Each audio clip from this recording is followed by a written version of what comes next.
What if I told you that the most expensive diamond choker could strangle its owner faster than the executioner's hemp rope? Outwardly, their lives seemed like a fairy tale come to life, where every day was filled with balls, the rustle of silk, and the sparkle of family tiaras. But behind the heavy velvet curtains of New York mansions and London estates lay a very different, frightening reality. It was a world where one wrong glance, one missed visit, or one careless word could turn a socialite into an outcast, whose name was erased from memory as if she had never existed. Women of that era were hostages to their own reputations, living dolls whose value was determined by a successful marriage and the ability to remain silent when their hearts were breaking with pain. We are used to seeing only the facade of the Gilded Age. Luxurious dresses, marble staircases, and endless receptions that amaze the imagination with their grandeur.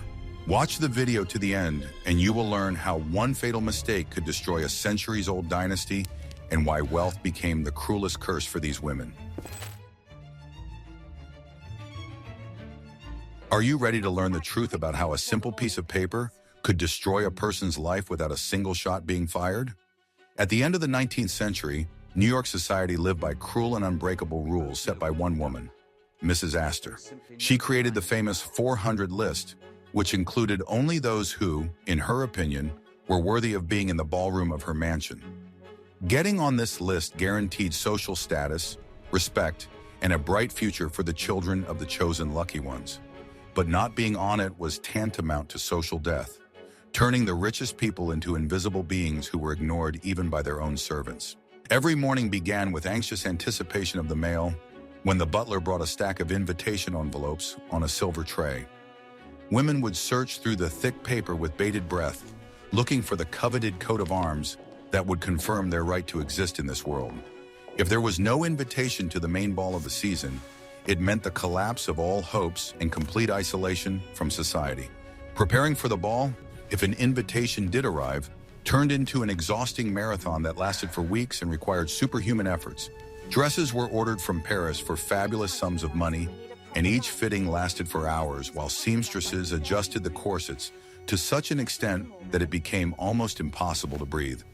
The fabrics were so heavy, embroidered with pearls and gold thread, that every movement required the physical endurance of a soldier. On the day of the reception, the nervous tension in the house reached its peak, electrifying the air and forcing the servants to walk on tiptoe. The lady of the house sat in front of the mirror for hours while her maids arranged elaborate hairstyles and fastened heavy jewelry that weighed down her head and neck. Her eyes revealed not excitement about the upcoming festivities, but an animal fear of doing something wrong, of making a mistake or wearing the wrong jewelry. The carriage ride to the Astor mansion was like a journey to the scaffold, where each clatter of the wheels counted down the seconds to the moment of truth. Inside the carriage, there was an icy silence. The couple did not look at each other, immersed in their thoughts about the possible consequences of the evening. They knew that any wrong move would be noticed, discussed, and possibly cause their downfall. Entering the ballroom was a real test, as hundreds of eyes turned to the new arrivals, assessing every inch of their attire and every movement. They had to keep their backs perfectly straight and smile discreetly and warmly, even if their corsets dug into their ribs, causing sharp pain. One awkward movement, too loud a laugh, or an incorrect bow could become the subject of gossip for the next few months. I'm very interested to hear your point of view. What do you think about a system where a person's life depended on a piece of paper with an invitation? Write about it in the comments. Be sure to subscribe to the channel so you don't miss any new stories. Want to know a secret that will change your perception of the fairy tale weddings of the past? At the end of the 19th century, a strange and tragic union arose between American money and British titles, which was called the era of dollar princesses. The British aristocracy owned vast estates and ancient castles, but their bank accounts were empty and the roofs of their ancestral homes were leaking. American nouveau riche, on the other hand, had enormous fortunes, but no access to the upper echelons of old Europe. The mothers of wealthy heiresses, often rejected by local society themselves, saw their daughters as a means to achieve their own dreams of grandeur. From childhood, they prepared their girls for a single goal: to marry a duke or earl without asking their own wishes.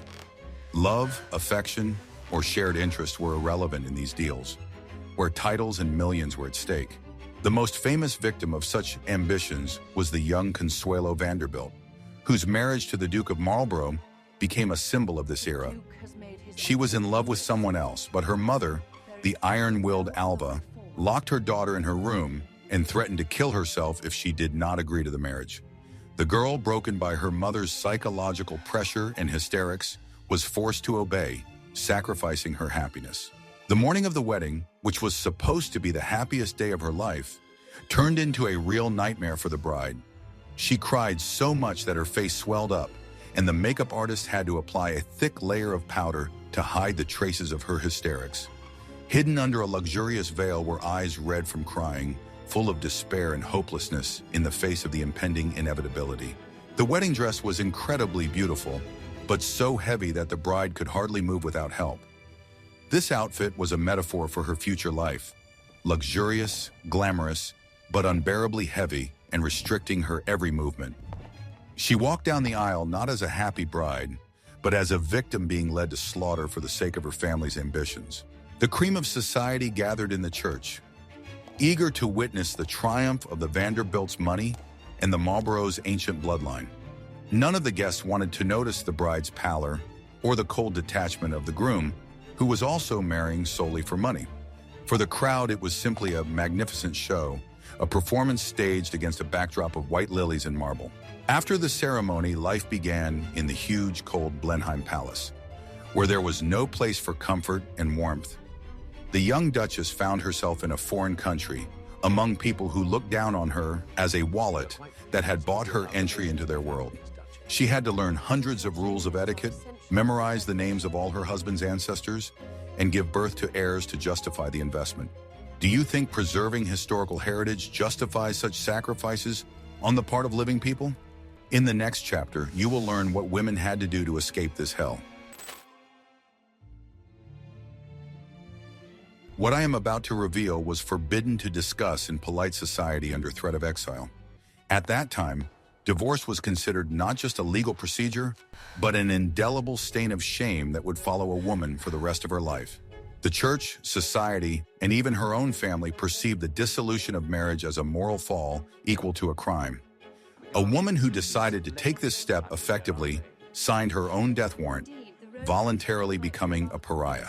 Divorce trials turned into dirty public spectacles, where the most intimate details of a person's life were put on display for all to see. Newspapers eagerly printed transcripts of the hearings, relishing every detail of infidelity, scandals, and domestic violence. The crowd read these reports over their morning coffee, condemning the woman for daring to air her dirty laundry in public. To obtain a divorce, it was necessary to prove physical infidelity or abuse, which required humiliating testimony from servants and detectives. Women had to stand before a court consisting exclusively of men and recount their suffering, meeting only cold, judgmental glances. Her every word was questioned, and her motives were interpreted as capriciousness or hysteria of a spoiled nature. Even if the court sided with the wife, victory had the bitter taste of complete social ostracism. The doors of houses where she had once been a welcome guest were now slammed shut in front of her forever, as if she were a contagious patient.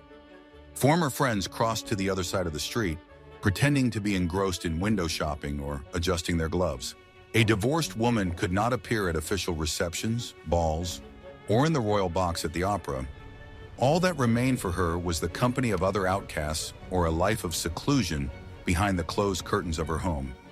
She became a living widow, a woman without status, without protection, and without a future in the usual sense of the word.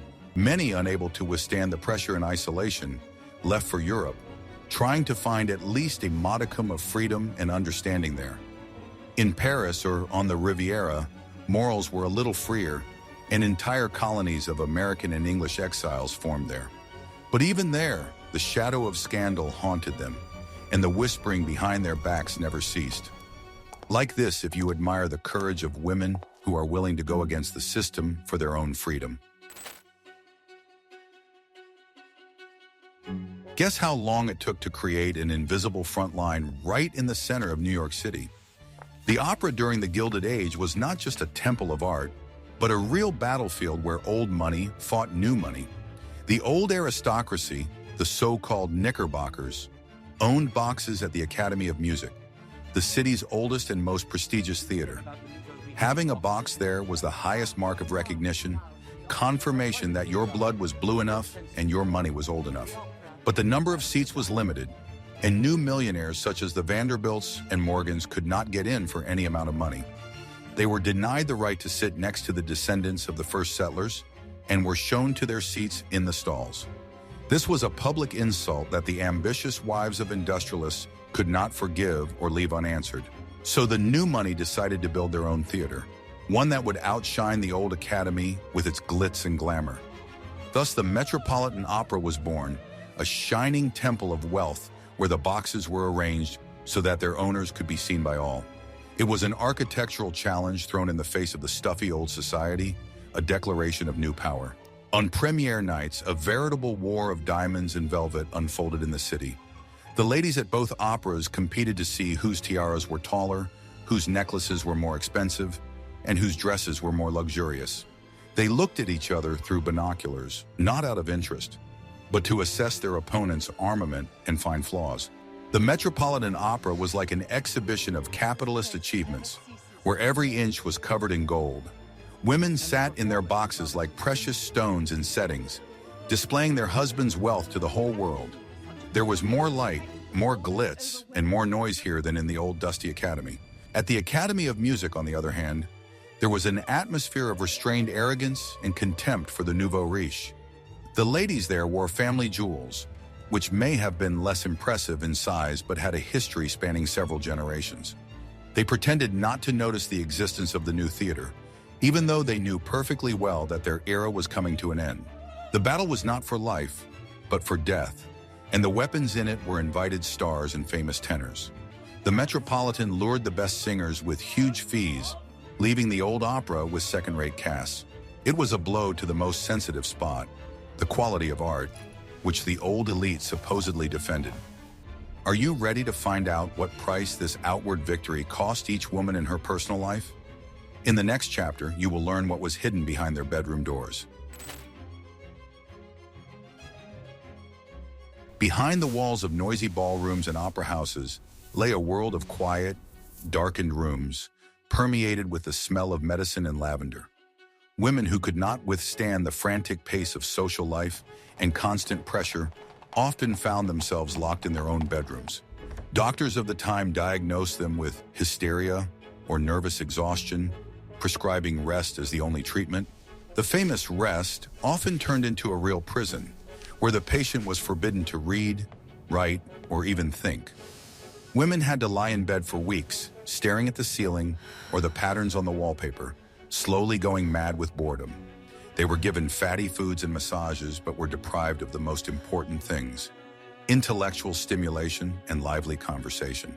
The windows in such rooms were often covered with thick curtains so that excessive light would not excite the patient's nervous system. The dim light created an oppressive atmosphere in which the sense of time and reality was lost.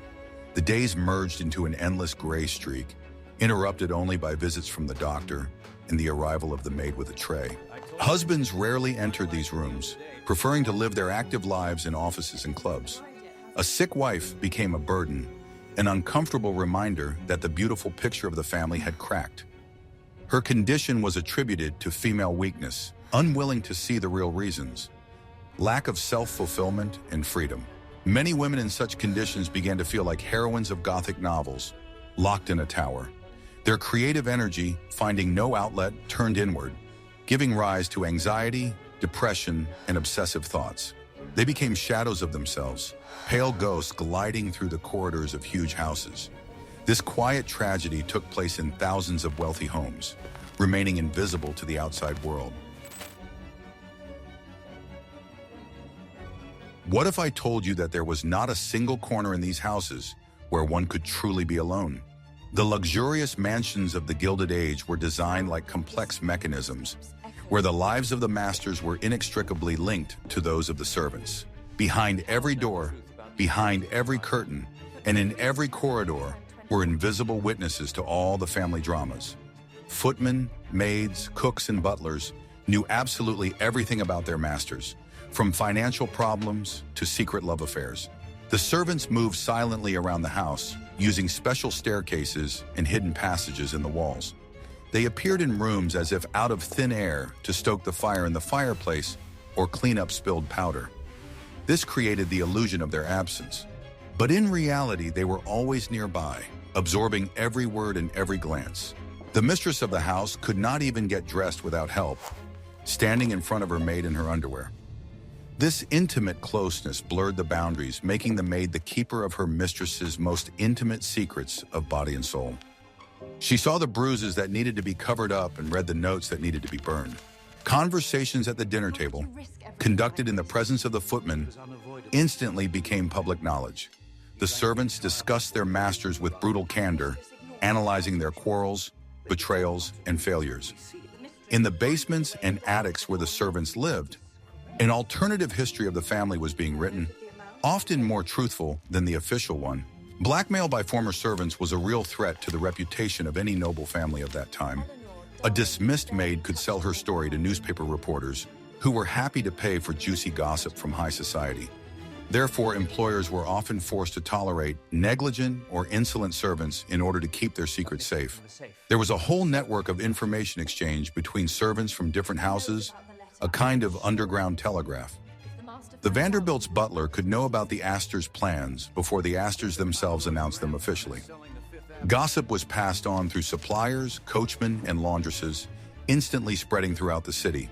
Do you think it is possible to maintain personal happiness when your life is under constant surveillance? In the next chapter, we will talk about how the walls of these aquariums themselves were crumbling. When the scandal died down and the doors of high society salons closed forever, the next act of tragedy often followed: financial ruin. Many dynasties were held together by their word and credit, and as soon as their reputation faltered, creditors began to demand repayment. The luxurious lifestyle, balls, and travels required enormous funds, and when the flow of money dried up, a cruel reckoning ensued. The scene for the finale was often an auction hall, or even the hall of their own home, where appraisers would come. Things that had been collected by generations, which held the warmth of hands and memories of happy days, were turned into nothing more than numbered lots. Paintings, statues, porcelain, and furniture were put on display for strangers, ready to buy someone else's past for a pittance. Women watched as the auctioneer's hammer methodically struck, taking away a part of their lives and history with each blow. The beloved piano on which their daughters had learned to play went to a stranger, and the family silver was bought up by dealers. It was like a public autopsy where the insides of the house were pulled out and weighed. Particularly painful was the sale of jewelry, which was often a woman's only personal property and her insurance for a rainy day. Necklaces given as wedding gifts and rings passed down from grandmothers disappeared into the safes of moneylenders and jewelers. Instead of sparkling stones, only velvet emptiness and a bitter sense of loss remained in the boxes. After selling off their property, families were often forced to leave their mansions, which had become too expensive to maintain.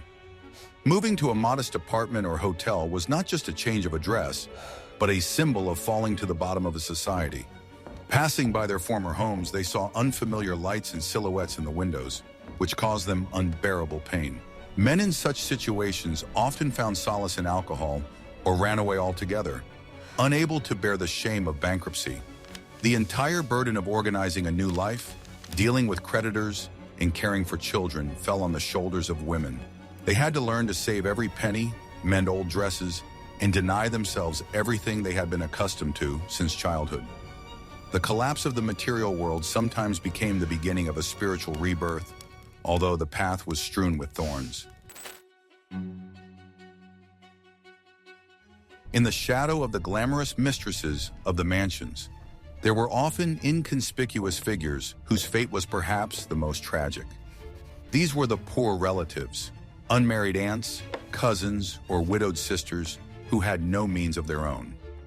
They lived by the grace of their wealthy relatives, serving as unpaid companions, nannies, or secretaries. Their position was ambiguous. On the one hand, they were members of the family and sat at the same table, but on the other, they were freeloaders. They were reminded of their dependence with every sidelong glance, every sigh about unnecessary expenses. They had to be endlessly grateful for a roof over their heads and food, paying for it with a complete renunciation of their own will. Such women often dressed in their mistress's remade dresses, which had long gone out of fashion but were still too good for servants. Their wardrobe was dominated by gray and brown tones, colors of invisibility and humility, befitting their status. They did not wear expensive jewelry, only modest brooches or medallions with portraits of deceased parents. They were given rooms on the upper floors, often next to the children's rooms or the servants' quarters, which were small and cold. In winter, there were drafts, and in summer, it was stuffy. But complaining was considered the height of ingratitude. It was their refuge, the only place where they could take off their masks of obsequiousness and just be themselves. Their duties included entertaining bored guests, looking after children, walking dogs, and running errands. They were fill-ins for any gap. If there was an odd number of guests at a dinner party, they would call on their poor cousin. If someone fell ill and needed to be watched over at night, that also became their task. The personal lives of such women were taboo. It was believed that their time had passed or that they were simply not meant for marriage. Any attempts to start a romance were suppressed by the family, who did not want to lose a free and convenient helper. They grew old watching the happiness of others, babysitting other people's grandchildren, and mourning their unfulfilled dreams. Poor relatives were the invisible foundation of many great houses, which no one remembered until it disappeared. The morals of the Victorian and Gilded Ages were riddled with hypocrisy, especially when it came to matters of fidelity. There were completely different codes of conduct for men and women, written not on paper but in people's minds. Men were forgiven for many things: keeping mistresses, visiting dubious establishments, and even having children out of wedlock, as long as it was not too widely publicized. High society turned a blind eye to male infidelity, considering it an inevitable evil or even a sign of masculinity. Wives had to endure, pretend not to notice, and save face for the sake of the family and children. A scandal only arose if a man violated external propriety and put his wife in an awkward position in public. For a woman, however, any hint of infidelity was like a death sentence, with no possibility of appeal. Even innocent flirting, a conversation with a gentleman that lasted too long, or a ride in a carriage together could ruin her reputation forever. Society was ruthless towards fallen women from its circle, banishing them with the cruelty of the medieval Inquisition. If a wife's infidelity became public knowledge, her husband had every right, and even a duty, to file for divorce and deprive her of everything. He remained a victim in the eyes of the world, a man whose honor had been tarnished and received universal sympathy. The woman, on the other hand, lost her children, her home, her livelihood, and the opportunity to appear in decent society. There was even a geographical exile for guilty wives. They were sent to remote country estates or abroad. There they lived out their lives in isolation, far from the glamour of the capitals, receiving a meager allowance from their husbands. Their names were erased from family chronicles, and their portraits were taken down from the walls and sent to the attic. The story of these broken lives reminds us how unfair a world built on false rules can be. Everything comes to an end, and the glittering Gilded Age was no exception, fading away under the blows of time and history. The introduction of income tax, World War I, and the Great Depression dealt a fatal blow to the old way of life. Huge fortunes melted away. The maintenance of palaces became an unbearable burden, and armies of servants fled to factories. The mansions on Fifth Avenue, once aglow with the lights of balls, now stood dark and cold, awaiting their fate. Their owners died or moved to more modest apartments, leaving behind the echoes of former grandeur. The ballrooms where the Vanderbilts and Astors had danced waltzes were now drafty and musty. Many of these architectural masterpieces were ruthlessly demolished to make way for faceless skyscrapers and offices. Under the blows of jackhammers, marble crumbled, dust flew from gilded moldings, and crystal chandeliers fell onto the parquet floor. It was the physical destruction of memory, the erasure of traces of an entire civilization that had seemed eternal. The women who once ruled this world had become old women living on memories of their past youth. They sorted through yellowed photographs, old invitations and fans, trying to hold on to the slipping away of time. Their world, built on rules, etiquette, and exclusivity, proved fragile and unviable in the face of change. The new generations no longer understood the significance of the list of 400 and laughed at their grandmother's primness. To the youth of the jazz era, corsets, calling cards, and complex courtship rituals seemed like ridiculous relics of the past. The Gilded Age became history, leaving behind only beautiful legends and museum exhibits. We have come a long way through the corridors of time, looking behind the scenes of one of the most brilliant and dramatic eras in history. We have seen that behind the outward splendor of balls and receptions lay real human dramas, broken destinies, and lonely hearts. The wealth and status that so many sought often proved to be a heavy burden, crushing everything that was alive and sincere. These stories teach us that the true price of a beautiful life can be unbearably high, and that a gilded cage is still a cage, even if it is strewn with diamonds. The women of the Gilded Age in the late Victorian period were not just decorations in living rooms, but living people who suffered, loved, and sought their place in a cruel world of conventions. What other secrets of the past would you like to uncover with us? Write in the comments about the topics that interest you most, and we will definitely make new videos about them. And of course, don't forget to subscribe to our channel to continue this fascinating journey into history.